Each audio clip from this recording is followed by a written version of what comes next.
Hello, class of 2020, and congratulations! You've made it, and you did it during an unprecedented time of challenge. You should take pride in knowing that your hard work, dedication, talent, and skill have served you well and will continue to do so as you move into the next chapter of your life. If there's one thing that pandemics have shown us, it's that life doesn't always go according to plan, and it's full of surprises. Just a couple of months ago, you were dreaming about standing with your classmates shoulder to shoulder, dressed in your cap and gown, and clutching your high school diploma. You were dreaming of a milestone moment, a pivot from high school to your future as an adult and to college, work, or a gap year. That would be your oyster. But this crisis has changed the world as we all know it. Your school closed and you switched to distance learning. You couldn't see your teachers and classmates in person. You spoke to them via Zoom. You depended on technology to connect to the world, and often the connection feels lonely. You missed your friends. You missed your freedom to run around. You missed everything we used to consider as normal. I know this is hard. It is hard for all of us, but we can't allow ourselves to give up.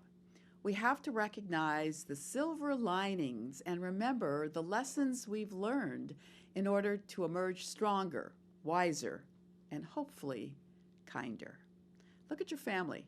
We spend more time together, taking walks in our neighborhoods, cooking and sharing meals, exchanging ideas and reflections, reaching out to family and friends we haven't spoken to in a while, reading books, slowing down the frantic pace of pre-pandemic life.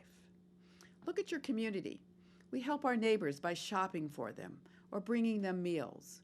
We order out to support our local restaurants.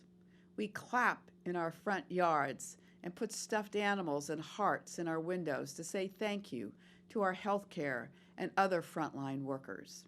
We wear masks to protect others from catching the virus. Look at the earth. As we are forced to stay at home, drive less, and shutter our factories, our air has become cleaner, our oceans and beaches less polluted. Wildlife emerges to fill the void humans are leaving behind. We can hear the chirping of birds that used to be drowned out by traffic and airplane noise.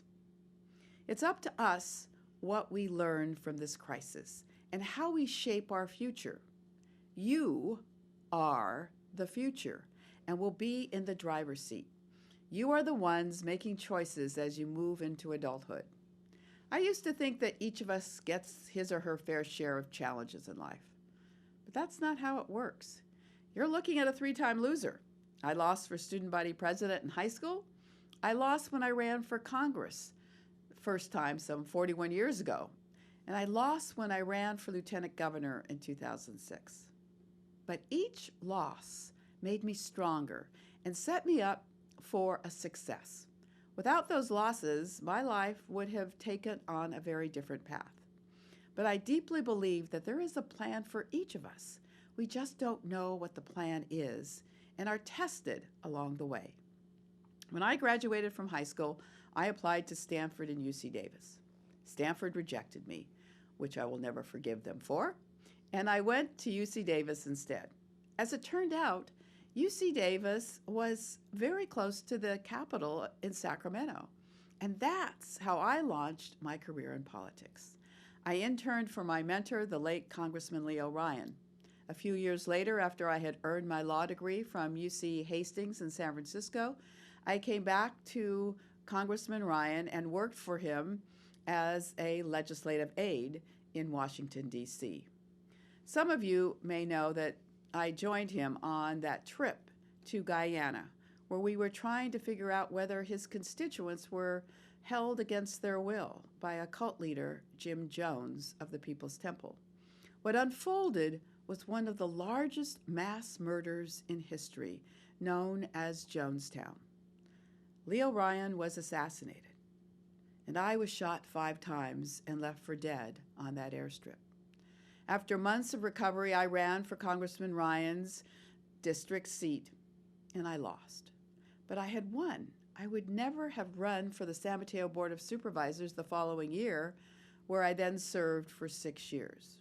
I then went on to get elected first to the California State Assembly and then to the State Senate, serving in the state legislature for 18 years. And then I got elected to the U.S. House of Representatives.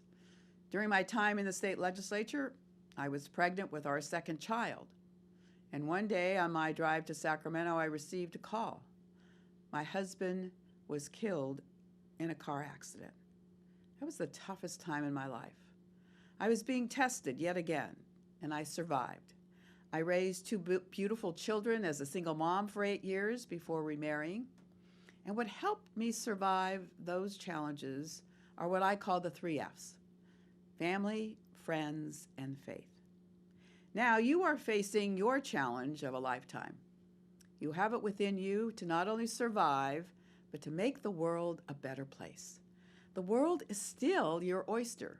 Your graduation may look different than you expected, but embrace the surprises that come your way and turn them into opportunities.